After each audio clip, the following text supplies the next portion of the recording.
ஒரு ஆள் இப்படி இந்த சிவப்பில் இவ்வளோ தூரம் அப்படி போட்டு நாமம் போட்டு உட்காந்துருக்கிறான் ஒரு ஆள்.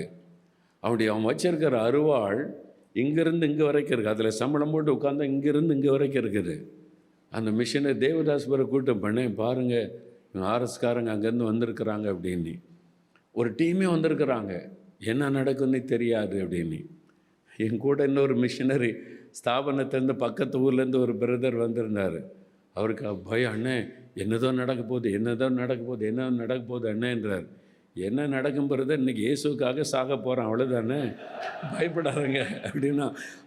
நான் இந்த மிஷினரி பெண் பிள்ளைகளெல்லாம் கூட்டிகிட்டு வந்திருக்கேன் பிரதர், என்ன பண்ணேன்னு தெரியலையேன்னு சொன்னாங்க. எப்போ ஊழியத்துக்கு வந்தீங்களோ பிரசங்கம் பண்ணுறதுக்கு மட்டும் இல்லை, மறிக்கிறதுக்கு ஆயத்தமாக தானே வந்திருக்கிறோம்.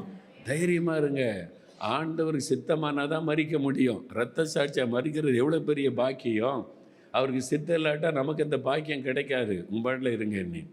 அப்போ மீட்டிங் 1 மணி நேரம் 1.5 மணி நேரம் நான் பிரசங்கம் பண்ணி ஜனங்களை ரட்சிப்புகளை நடத்தி ஹீலிங் பிற நடத்தி ஜபம் பாதி பிரசங்கம் பண்ணிக்கிட்டு இருக்கேன்போது ஒரு போலீஸ் ஜீப்பு வந்தது.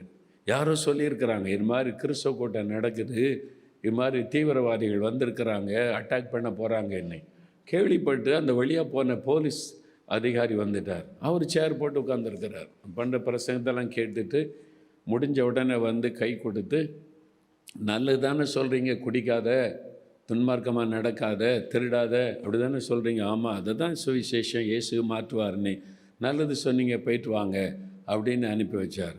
அவனுக்கு வந்து சொல்கிறானுங்க, அந்த அந்த அந்த அமைப்பினர் வந்து நாங்கள் ஜீப்பில் ஏறும்போது விடமாட்டவங்களேன்னு சொல்லி நாங்கள் ஊரை விட்டு வெளியே வர்றோம், பின்னாலே ஜீப்பில் துரத்திட்டு வர்றாங்க. நான் வந்து அதாவது மரணத்திற்கும் எங்களுக்கும் 1 அடி தூரம் தான் இருந்தது. இவ்வளோ பெரிய அந்த வாகனத்தை பின்னால் வெட்டிடுறோம் குத்திடுறோன்னு பின்னாலே துரத்துறாங்க. அப்போ தான் தெரியும் ஃப்ரெண்டில் நாங்கள் வந்து குஜராத்துக்குள்ளே வர்றதுக்கு ஒரே மெயின் ரோடு தான், ராஜஸ்தான்லேருந்து குஜராத் வருவதற்கு.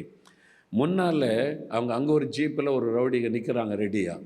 நாங்கள் வந்தால் மறித்து 2 பக்கமும் தாக்கணுன்றது திட்டம். நான் வருஷந்தோறும் அங்கே போகிறதுனால தெரிஞ்சிடும். மதராசிலேருந்து ஒருத்தர் வர்றான் ஊழியக்காரர், இங்கே வந்து கூட்டம் நடத்துகிறேன், அப்படி மதராசின்னு தான் சொல்லுவாங்க வட இந்தியாவில் அவங்க அப்படின்னு சொல்லி. அப்போ அவங்க வந்து என் கூட ஜீப்பில் நாங்கள் ஒரு 7-8 பேர் இருக்கிறோம். ஒரு சகோதரி பயந்துக்கிட்டு அலறாங்க, சார் பிரதர் இந்த மாதிரி இருக்குதுன்னு சொல்லி. சிஸ்டர் ஒன்றும் பயப்படாதுங்க, ஆண்டவர் நம்மளை ரத்த சாட்சியாக குறிச்சிட்டாருன்னா அதை மாற்ற முடியாது. இன்றைக்கி ரத்த சாட்சியாக மறித்து ஆண்டவர்கிட்ட போயிடலாம். என்ன பிரதர் இப்படி சொல்கிறீங்க அப்படின்றாங்க. ஆமாம் சிஸ்டர், அவன் நம்மளை வெட்டுறதுக்கு ரெடியாக இருக்கிறான், அவ்வளோதான். இன்றைக்கி நம்ம ஓட்டத்தை முடிச்சிட வேண்டியதுதான். ரத்த சாட்சியாக மறிச்சிட்டா நம்ம ரத்தத்தை வச்சு நிறைய ஊழியக்காரங்க எழும்புவாங்கல்ல, எழும்பிட்டு